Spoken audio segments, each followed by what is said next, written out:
Happy Halloween, Patriots, and welcome back to Revolution 91 News. My name is Bo Barzak, and I'll take you through some stories we have lined up for you this week.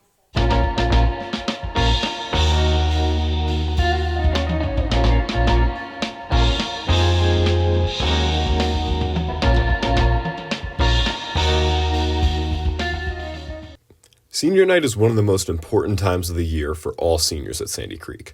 It's a time for seniors to be recognized for their achievements and goals.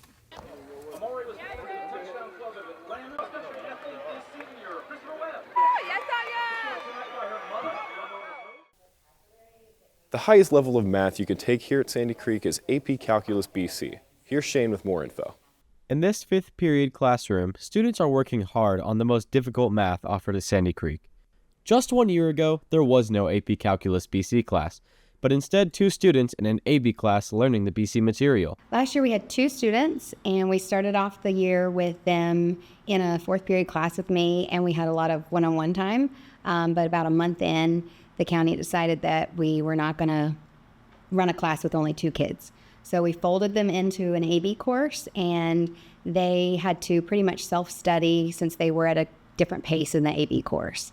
But it was not the ideal situation. 1 year later, the class now has 20 people. I think that the recruitment time with those 2 students really encouraged the pre-calculus students to sign up for BC. This year I have 20 students that are lively, they're curious, and they're a hardworking group of kids. Compared to other math classes, AP Calculus BC is much more rigorous. Last, I would say, rigorous math class I took was AP Stats, which forces you to think out the box. I feel like this class makes you think out of the box. It gives you a variety of tools to use to solve problems. It's not your typical class where you're allowed to put stuff straight into the calculator. Though the increased rigor does come at a cost. I think they should consider what their out-of-school commitments are. If they are heavily committed with a lot of activities, a job, sports, they have to know that they would still need to make time for this course. I recommend that students spend about 45 minutes every day doing math. If they can't work 45 minutes one day, then they're going to have to double up the next day. Regardless, the students taking the course love it. I feel like this class is what you need, especially if you want to major in a STEM-based career. It's something that you definitely need. Even if you aren't majoring in STEM, I feel like it's helping you get more in tune with what you expect in college and that rigor. The reason I took this class compared to AB is I was aware of the fast-paced nature that we would go through, given we have 2 more units than AB. I felt like it would better prepare me for college, knowing that I have to stay on top of all my work, continue to make sure I practice, that type of stuff. You may be asking, why should I take harder math classes?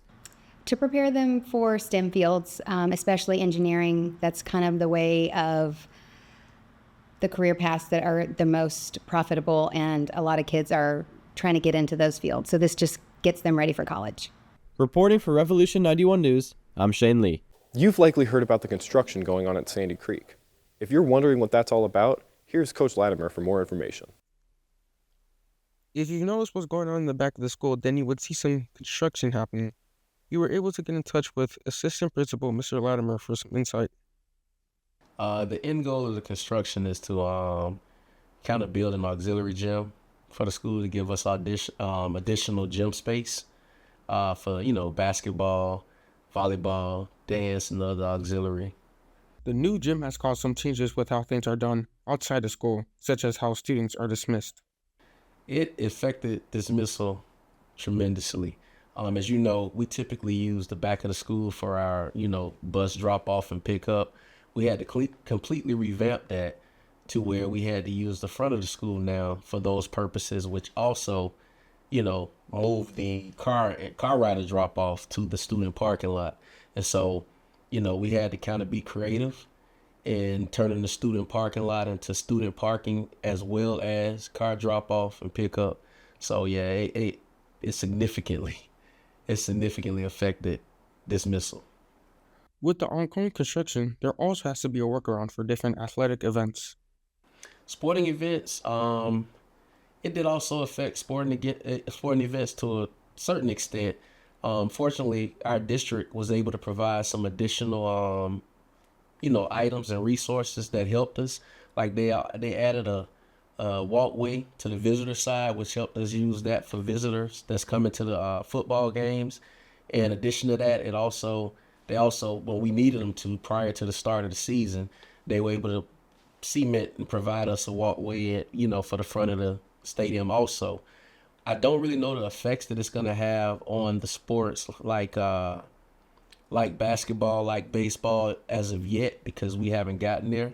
And so I'm sure we'll have to come up with an alternate plan for those sports also. We did have to come up with an alternate plan also for softball as far as an entry point for those games and, ticket sales and stuff like that. We had to come up with additional, places for those. The timeline is for it to, come to an end to be completed, maybe late June, early July. We're hoping that it is completed a bit earlier, definitely not much later, but the timeline seems to be that they'll be complete late June, early July. If you were curious about all the riffraff going on, maybe some of your questions were answered.